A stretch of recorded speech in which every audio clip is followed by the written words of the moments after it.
Just when it seemed things couldn't get any worse for One Punch Man, with Season 3 Episode 6 setting a new record for the lowest rated single anime episode of all time on IMDb, accusations started flying across the internet that the following episode was made with AI, propped up by a handful of screenshots showing some bizarre errors in the animation. With the increasing prevalence of AI image generation, for all the worry about people not being able to tell when stuff is AI, and clearly that's a problem too, as it turned out, the bigger problem is actually people not being able to tell when stuff isn't AI. To be fair, I didn't find too many content creators outright stating this as a definite fact, usually hedging a little bit in their commentary. It's hard to say. But so many titles and thumbnails and internet comments presented the accusations as just a fact. Many suspicious inconsistencies that's confirmed they are using AI. It may seem insignificant. Isn't this just another case of cherry-picking weird in-between frames to make fun of? Toss it in the pile. But in a time where our very perceptions of reality are being fractured, and the more people believe in AI as an unknowable, unstoppable, mystical force of some kind, whether demonic or angelic, the more AI companies get to juice their stock prices. Artificial intelligence could absolutely return as Jesus. Like all the magic tricks, all the ability to bring people back from the dead,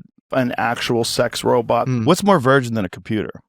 I think it's important to take a moment to check if something is true before repeating it. And as it turns out, with just a little critical thinking, a pinch of animation knowledge, and unfettered access to video editing software, every single one of these errors can be much more easily explained without jumping straight to the magic machine. And I think the real explanations are actually much more interesting. While we're at it, let's go ahead and do JC staff a favor by fixing the errors for them. And as a treat, at the end, we get to take a quick look at episode 8, which I'm told actually has some animation in it?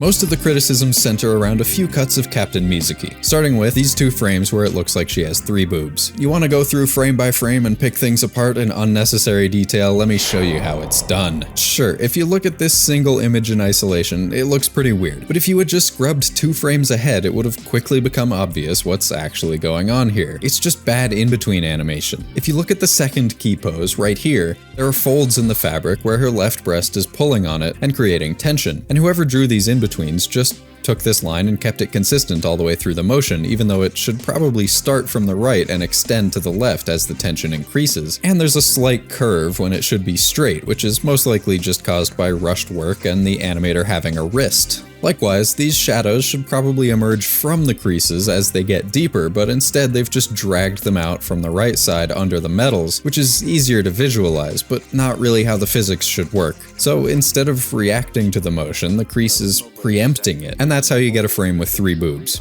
Let's go ahead and fix it for him. And while we're at it, let's go ahead and fix this shoulder strap too. Here's the original,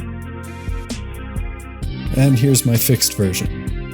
Too easy. They're literally watching the episode frame by frame. Next up, we have this cut, where her fingers get absorbed into her chin as she runs towards the camera. This one actually does look like something that could come from AI, but all the clues are here to tell us exactly what actually happened. This run cycle is made up of the same 6 frames looped. That means that if you lay this frame on top of this one, sure enough, they're exactly identical. The only difference is that in the second one, the mouth is open. So what happened? Well, the mouth is just on a different layer, pasted over the original drawing underneath, and they didn't take the time to cut out where the hand should be obscuring it. In fact, you can even see a tiny little speck right here. That's the end of this line for the fingernail on the other version of the frame. So we can see exactly where the edge of this layer pasted on top is. And all we have to do to fix it is grab the fingertips from the first version and slap it right over the second. Then, to get a strong grip on the pole, she grows an extra finger. I think people latched onto this one because if you think back to the early days of AI image generation, one of the biggest and silliest problems it had was with hands and giving them the correct number of fingers. But let's actually think about this for a second. First of all, that's not actually as big a problem as it once was. And when you're rushing through an in-between frame, it's really easy to just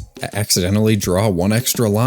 Second, there are multiple other issues with this cut that nobody seems to have even noticed, and which are obviously caused by rushed human hands. There's some sloppy line work in a few places, like on her index finger, but if this was AI, the lines wouldn't overlap like this. They would smudge and blend together. In the next frame, the top of her ear gets cut off right above this strand of hair, which can easily happen with a misclick in vector-based software, and in the next frame after that, there's a coloring error where the part of her chest below the clavicle changes into the orange color of her top. AI has no comprehension of line work and color, so it can't misclick and color a section wrong for one frame like this. Things don't pop in and out, they blend, morph, and blur. For those errors to be possible, an AI would have had to spit out these frames as unfinished cells with black outlines, blue lines for shadows, and red for highlights, only for a human to digitize and color them, and no AI can do that because that's not the data they're trained on.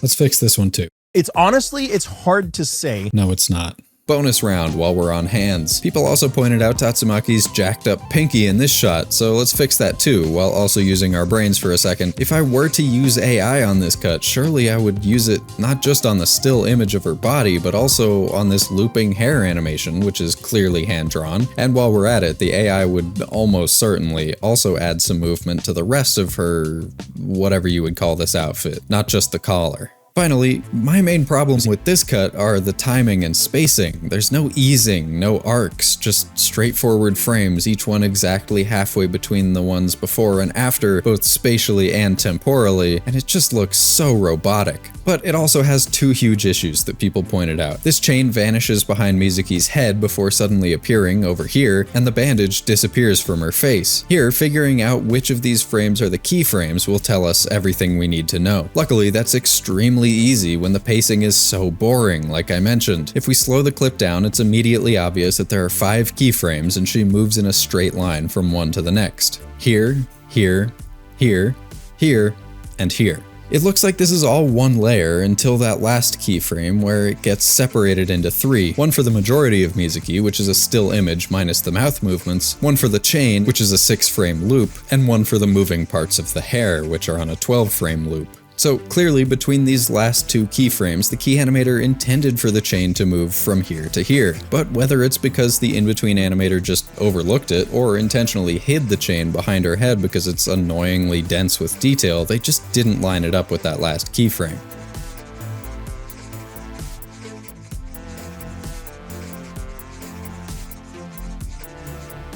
As for the bandage, that appears to be an error on the key animator's part, as it stays consistent all the way up until the last keyframe where it disappears. Again, this is the sort of thing that could happen with AI, but it wouldn't just snap out of existence like that. It would probably either get absorbed by the hair or fade into the skin. This one turned out a little sloppy, and accounting for the little camera shake is almost impossible, but I mean, look what I'm up against. If you want to help me keep making videos like this, please do all the algorithm stuff. Shares and comments are the most helpful, and if you really want to support the channel, consider literally supporting it through Patreon, where depending on the tier, you can also get access to occasional bonus videos and stuff, your name in the credits, and see these videos 3 days early and without ads. Oh, and also there are some more coloring errors. The dark parts of her irises turn black for 2 frames, and this finger loses its shadow in the last keyframe.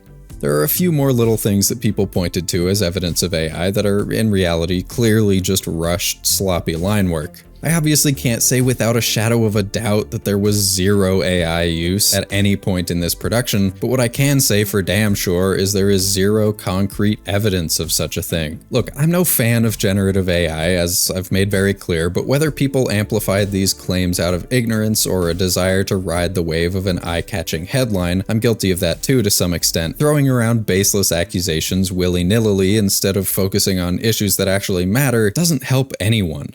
Meanwhile, corporations continue to ram AI garbage into every nook and cranny they can find. First it was Crunchyroll, previously a leader in high-quality subtitles and closed captions. Shortly after reports of major layoffs, users of the service started to notice a sharp decline in the quality of their dubbed closed captions, with borderline unreadable formatting and on-screen text going completely untranslated. Before long, they accidentally replaced the English subtitle track for episode 6 of The Banished Court Magician with the closed caption file for the dub, and the header of that caption file revealed that they were using this AI company to generate their closed captions, Olang, whose website really feels like the sort of thing a dropshipper would throw together to pretend to be an actual respectable business instead of a guy with an internet connection and some unexamined pathologies. It's filled with meaningless buzzwords, completely unnecessary little blurbs, and pointless images to fill space, and even the classic links that don't go anywhere. A spokesperson for Crunchyroll addressed the controversy, although addressed might be too strong of a word, hard because the statement is just vague enough to not really address anything at all. Over the past few days, some users experienced delays in accessing the content they wanted and subtitle issues across certain series. These were caused by internal system problems, not by any change in how we create subtitles, use of new vendors, or AI. This notably makes no mention of closed captions and doesn't actually specify whether or not they are changing how they create subtitles using new vendors or AI, which is good because we now know for a fact that they are doing at least one of those things. By the way, if you're the type of nerd who's interested in an in-depth look at this issue, the history of Crunchyroll, typesetting, and subtitle formats, I'll link this article in the description. It's shockingly extensive. Then, not even a week later, Amazon made headlines by, instead of hiring voice actors, uploading AI-generated dubs, like this one of Banana. Fish. which would have been an inexcusable slap in the face to an already struggling profession, even if the dub wasn't a god-awful piece of shit, which it is. I ask you to please tell me. I know because that man said it while dying. Hey, you okay? Help me. Hell, you're not okay. Luckily, they then quickly pulled the feature after realizing that their loyal customers, offended by the sheer audacity, were canceling their subscriptions. While some were turning to AI to explain the problems with One Punch Man, others were turning to AI to fix those problems. These videos started popping up on Twitter using Sora and Grok to amend some of the worst scenes with the usual glossy, polished refuse. It's progressed a little since I did my test of AI tools for animation, but most of this stuff, as always, falls apart under the slightest scrutiny. This is probably the strongest example, and I will admit that certain cherry-picked pieces of the simplest moments are legitimately better than the original, if we ignore the fact that, well, I think we all know what kind of data Grok is trained on, and the fact that it completely changed Fubuki's character design, which would need to be fixed by a human, and that this looks like CGI for some reason, and whatever the hell is going on here. But come on, isn't it a little embarrassing to be so enamored just because in one specific scenario it can do better than the literal worst piece of shit you can find lying around? We could let the AI take over, or just a thought, we could actually give people adequate time and resources to create good art. I'd like to see Grok improve upon something like this cut from episode 8, which is a huge step up from the 2 previous episodes. To be honest, I think some of the praise for this episode is a little overblown because of low expectations, and there are still a lot of corners being cut and weird choices in direction and compositing, like a handful of shots where a still image or basic 3-frame loop is clumsily pasted over a moving background, or this cut, which really bugs me that the smoke effects in the background are animated on 3s, but they didn't limit the frames of the falling CGI rocks to match, and they're still really abusing the blur and ghosting effects. This is just a still image of each of the characters blurred to hell, and it wouldn't have taken that much longer to just have an animator do a few crazy smear frames instead, and there are still some very awkward stretched background textures. This is also a really strange jump cut from here to here, and these little whip pans are completely unnecessary. So there's still a lot of evidence of some very strange management and direction decisions. But that's enough complaining, because for the most part the animation itself is actually really solid, especially in the first half. Like, take a look at this cut, which makes great use of space and depth, or this cool effects work, or this very stylish pair of cuts whose pure black shadows and dense, jagged, and distorted line work bring a real sense of intensity to this moment. But more than the action cuts themselves, where you can really tell they didn't try to make this entire episode in a single day, are the moments in between. Like this cut a few seconds earlier. 7 whole frames just for some anticipation? You spoil me.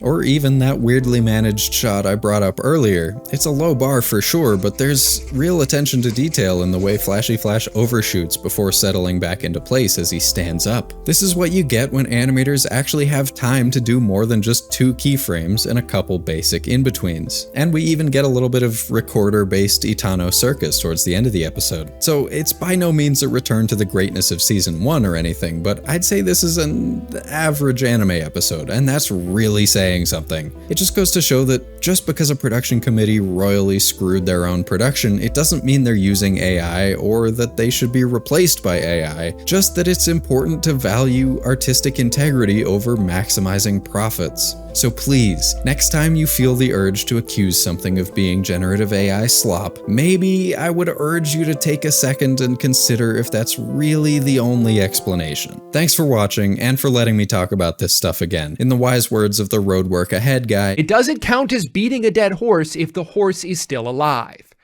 We got to kill that horse first. If you liked this video, you'll probably like my last one where I broke down the absolute disaster that was episode 6, and feel free to subscribe for more. And a huge thank you to my generous supporters on Patreon who can all run a 4-minute mile. Smackintosh, Scorpiante, Katie L, Serial Isle, Leia Pico, Newtaf, Patrick Davison, Arborix, Jun, Dr. Yola McSwag, Grab G, Joe, Fugunlugget, Annie, Sammy Z, Nozami Corgi, Machu Stepek, Juicebox, Bloodsbane, and Orwing, as well as all the other names you're seeing on the screen right now.